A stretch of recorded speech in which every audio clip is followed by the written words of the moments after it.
Bonjour, aujourd'hui on vous présente un autre jeu de société de la boutique Ludol, c'est Exposition universelle Chicago 1893. C'est un jeu pour 2 à 4 joueurs d'une durée d'une quarantaine de minutes et pour 10 ans et plus. Au niveau du placement, ce n'est pas très compliqué. Premièrement, vous allez avoir une grande roue. Il va falloir regarder ici le nombre de joueurs. Comme par exemple, on veut voir 2. Et à l'endos, nous pouvons voir 3 ou 4 joueurs. Donc, selon le nombre de joueurs que nous sommes, nous allons placer le plateau du bon côté. Donc, par exemple, à 2 joueurs. Le haut de la grande roue, c'est la même chose. On peut voir la version à 2-3 joueurs. Et de l'autre côté, à 4 joueurs. Donc, à 2 joueurs, nous allons placer le haut de la grande roue comme ceci. Nous allons avoir des tuiles d'exposition. Donc, on peut voir ici, nous avons les beaux-arts, l'agriculture, la manufacture, les transports et également l'électricité. Super! Il ne reste plus qu'à les mélanger et les distribuer au hasard alentour de la grande roue. Ce qui veut dire qu'il va y avoir 5 expositions possibles durant la partie. Puis nous allons avoir ces jetons. Celui-ci, pour la grande roue, va servir à compter le nombre, les tours qu'il va y avoir durant une manche, qui va progresser. Et ici, le compteur de manches. Donc la partie va durer un total de 3 manches. Une fois que ça c'est fait, nous allons avoir un gros paquet de cartes comme ceci. Donc nous allons trouver toutes sortes de cartes. Nous avons ici des personnes influentes. Nous avons des idées d'invention qu'il va falloir faire approuver au courant de la partie. Puis également des coupons pour faire le tour de la grande roue. Super, on mélange le tout et on prend soin de retirer certaines cartes dépendamment du nombre de joueurs. Donc si on regarde dans une partie ici à 2 joueurs, on va retirer 6 cartes, un ticket d'entrée et une exposition principale de chaque couleur. Parfait. Donc j'ai pris le soin de retirer un coupon d'entrée et un de chaque couleur. Ce qui fait un total de 6 cartes que j'ai retirées. Je remets dans la boîte. Nous n'allons pas les utiliser. Une fois que ceci est fait, nous allons avoir ici des décomptes de tours. Donc, à la fin de la phase, nous allons décompter des points. On a une carte qui est toujours valide. Donc, celle-là, on la place. L'autre, c'est selon le nombre de joueurs. Donc, si on est 2 joueurs, nous allons utiliser cette carte, 3 joueurs ou 4 joueurs. Dans le cas d'une partie à 2 joueurs, on prend cette carte. On va voir les autres plus en détail à la fin, justement, du décompte. Il va rester à déterminer le premier joueur. On peut choisir qui va être le premier joueur, puis on lui remet cette carte. Et chacun des joueurs suivants par la gauche va avoir le deuxième, troisième et quatrième. Sinon, on peut tout simplement les mélanger également. Et celui qui a reçu le premier joueur va déclarer premier joueur et on redistribue les jetons de manière à ce que le deuxième joueur ait ces cartes-là. Chacun des joueurs va également récupérer sa couleur, comme ça, des beaux petits cubes. Et il va en placer un sur chacune des tuiles. Sauf bien sûr sur la tuile de grande roue, qui n'est pas une exposition. Et voilà. Une fois que ça c'est fait, il va regarder sa carte. Par exemple, le premier joueur va rajouter un cube dans la section grise. C'est fait en manufacture. Le deuxième joueur, quant à lui, va recevoir un bleu et un vert de plus. Donc, un cube sur le vert, un cube sur le bleu. Et maintenant, ces cartes-là ne servent plus à rien, ils peuvent tous retourner dans la boîte. Nous allons avoir des piles que nous allons faire, c'est très simple. Nous avons ici des inventions validées de chacune des couleurs qu'on fait des piles. Nous avons des pièces ici qui servent à calculer les points, ainsi que des médailles qui vont servir justement à recevoir des points à chaque fin d'étape. On va voir ça en détail. Puis, il reste à faire la distribution des cartes. Nous allons placer au hasard 2 cartes par section. Donc, pour chacune des 5 expositions, nous allons tirer simplement 2 cartes.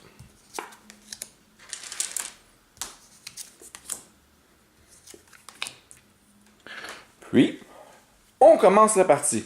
Pas très compliqué. Premier joueur va aller récupérer un jeton. Il va choisir une des 5 sections et déposer son jeton. C'est important parce qu'à la fin de la phase, il va y avoir un concours de majorité pour chacune des sections. Et chaque fois qu'il va déposer un de ses jetons, il va également récupérer toutes les cartes présentes. Donc, par exemple, il peut dire, ben écoute, j'ai déjà un jeton de plus dans le gris, je pourrais aller ici, afin de récupérer une carte d'invention grise. Mais il va ne pouvoir la valider seulement qu'à la fin d'une étape dans laquelle qui est majoritaire ou co-majoritaire.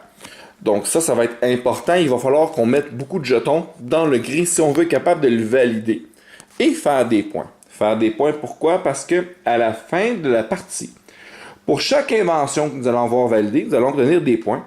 Et pour chaque différence, on va faire des points supplémentaires. Par exemple, si on arrive à avoir les 5 couleurs, nous allons faire 15 points, alors que si on a 5 verts, on ferait juste 5 points parce qu'ils valent 1 point chacun. Donc, ça va être important de se diversifier et on peut faire plusieurs combinaisons. Parfait. Autre chose, j'ai récupéré ici un coupon de la grande roue, le Midway. À ce moment-là, j'avance le marqueur ici de 1. Ces deux cartes-là ne sont pas défaussées. On les garde devant nous, face visible. Donc, tous les joueurs ont accès à l'information de ce que j'ai pris. Une fois que c'est fait, nous allons rajouter un total de 3 cartes. La première va aller à l'endroit où j'ai été. La deuxième par la gauche, donc on va continuer. Et la troisième, même chose. Tant et aussi longtemps qu'il reste de la place de disponible. On peut voir ici que, par exemple, si je regarde dans le jaune, j'ai 1, 2, 3 flèches. Ce qui veut dire que j'ai un maximum de 3 cartes qui peut aller ici. Alors qu'ici, on peut voir 1, 2, 3, 4 cartes. Advenant le cas où je viens pour placer une carte et que c'est déjà complet, je vais simplement passer à la suivante. Donc, il va quand même y avoir 3 cartes de placer. Fin de mon tour, c'est au joueur suivant à jouer. Le joueur suivant serait dit, bon, ben écoute, moi je suis intéressé.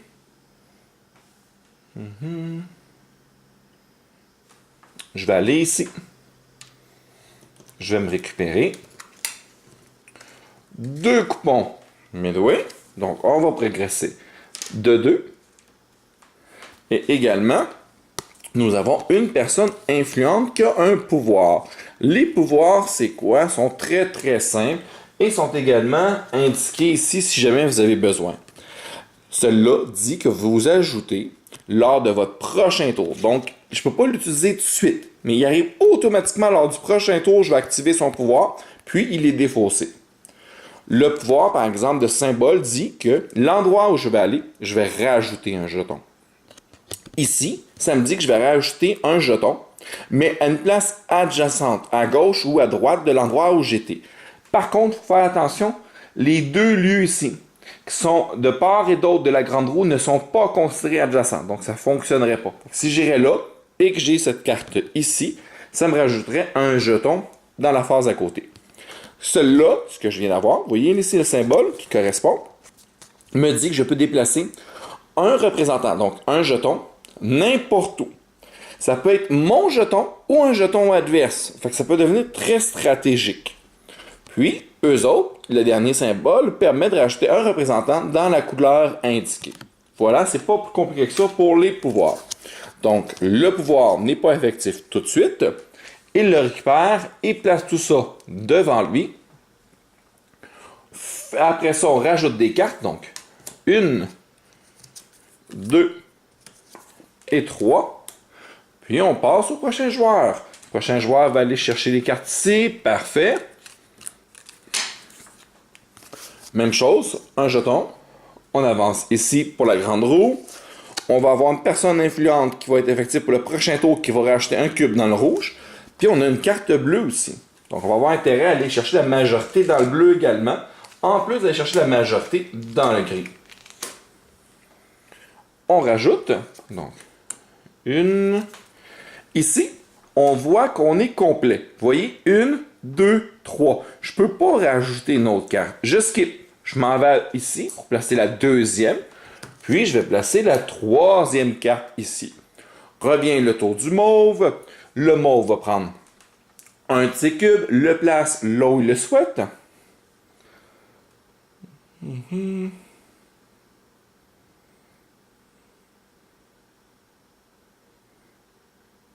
pourrait décider d'aller ici parce que justement, il n'y a pas beaucoup de cartes. Il y a une personne intéressante. Excellent. Et il active son pouvoir de la dame qui avait le tour précédent. Puis, il discarte la carte. Ce qui permettait de déplacer un de ses jetons, justement. Donc, il pourrait décider de prendre son jeton qui est là pour l'envoyer ici. Afin de pouvoir aller chercher des majorités dans le rouge et dans le jaune. Cette carte-là ne peut pas l'utiliser ce tour-ci, va être utilisée au prochain tour. On rappelle que s'il ne l'utilise pas lors du prochain tour, la carte est défaussée. Et on rajoute des cartes. Donc, 1, 2. Ici, on est complet. Nous avons les 4 cartes. On passe au prochain. 3 cartes. Et nous allons poursuivre la partie comme ça, jusqu'à temps qu'un des joueurs, lorsqu'il va placer son jeton, va récupérer une carte grande roue qui va le faire progresser jusqu'au point de départ. Si jamais il dépasse le point de départ, on arrête au point de départ, on ne va pas plus loin. Le joueur va terminer son tour quand même, donc il va récupérer son jeton, les personnages influents, va utiliser celui qu'il avait déjà, donc aller rajouter un cube. Dans le rouge, on va rajouter les cartes, 1, 2 et 3, et nous allons procéder au premier décompte. Très simple, on prend la carte, on suit les étapes. Ça dit déplacer le marqueur rouge. On déplace le marqueur rouge. Après ça, on va regarder qui est la personne qui a la majorité de coupons de grande roue. Donc, ici, j'en ai 3, ici, j'en ai 2. Donc, c'est lui. Donc, ce joueur va recevoir 2 pièces. Tout de suite, on prend 2 pièces et on lui remet. Par la suite, chacun des joueurs va recevoir une pièce par coupon d'entrée. J'en ai 3. Je défausse mes 3 cartes et je vais aller me chercher 3 pièces. L'autre joueur en avait 2, va les défausser et récupérer 2 pièces.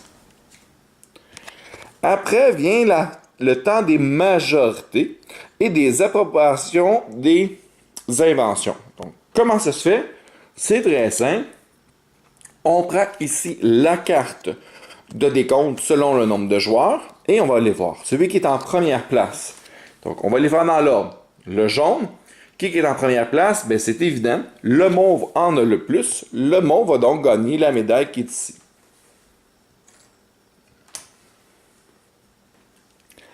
Par la suite, parce qu'il a gagné, il a le droit de valider jusqu'à 3 cartes de la même couleur. Donc, 3 cartes jaunes qu'il aurait.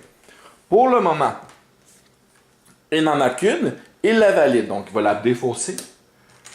Et il va aller chercher ça ici. Donc, son invention, elle est validée. S'il ne l'a pas faite, la carte à la fin de la partie ne vaut absolument rien. Voilà. On passe au prochain. Ici, nous avons une égalité 2 et 2. Dans le cas où il y a une égalité, personne ne reçoit de médaille et chacun des joueurs va pouvoir valider jusqu'à une carte de la même couleur, donc une carte bleue. Ici, nous en avons une. Malheureusement, pour le joueur mauve, il n'en a pas. On continue. Ici, dans le gris, c'est clairement le joueur blanc. Le joueur blanc va se récupérer une médaille. Va pouvoir valider jusqu'à 3 cartes, mais il n'y en a qu'une seule. On passe au prochain. Le vert, c'est le joueur mauve. Le joueur mauve récupère. N'a pas de carte à valider. Vient le temps de la carte rouge. Carte rouge chez le joueur blanc. Récupère sa médaille et peut valider sa carte. Super. Donc, à la fin, vous remarquez que certains joueurs peuvent avoir encore des cartes qui n'ont pas réussi à valider, elles ne sont pas perdues. Il va pouvoir le faire lors de la fin des prochaines phases.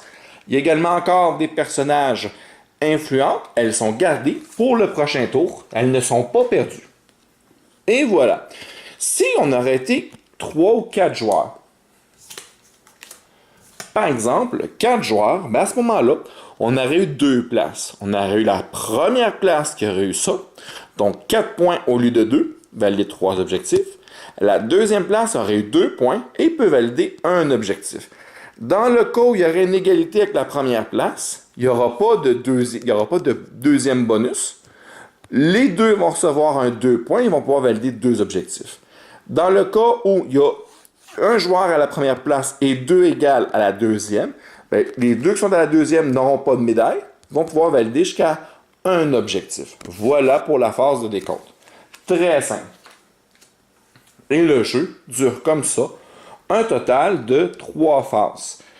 Dernier détail qui reste à rappeler, à la 3e étape, il va falloir retirer des cubes. La moitié de vos cubes à l'infériorité. Donc, on fait le tour. Ici, le mauve perd la moitié de ses cubes. Très simple. Le blanc en perd la moitié à l'infériorité. Donc, comme 1 divisé par 2, ça fait la moitié. Infériorité, ça fait 0. Il ne perd rien. Ici, 2 et 2, chacun des joueurs va perdre un cube.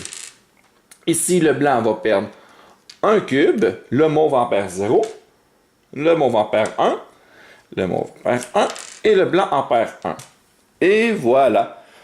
On arrive maintenant pour la deuxième phase. Donc, on fait ça 3 fois.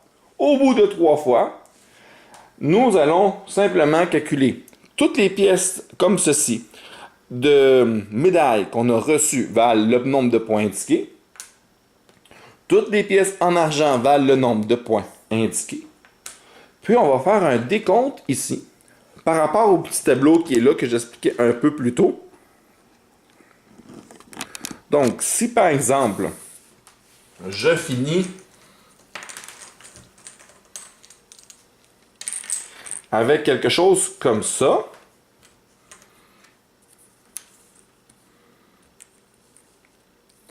on regarde ici que j'en ai 5 différents. Mes 5 différents vont me rapporter 15 points. Ici, j'en ai encore 2 différents et ils vont me rapporter 3 points de plus. Et je pourrais faire plusieurs lignes comme ceci si j'en ai assez. Par contre, si j'arrive et que je finis avec quelque chose comme ça, bien malheureusement pour moi, ça ici va me donner 3 points. Puis chaque unité va me rapporter qu'un seul point. Ce qui fait une grande différence. D'où l'importance de se diversifier tout au long de la partie. Voilà, ce n'est pas plus compliqué que ça pour ce beau petit jeu de société. Justement, dans une prochaine vidéo, nous allons faire une petite partie d'initiation afin de montrer la dynamique du jeu et voir si ce jeu vous intéresse. Merci pour le visionnement.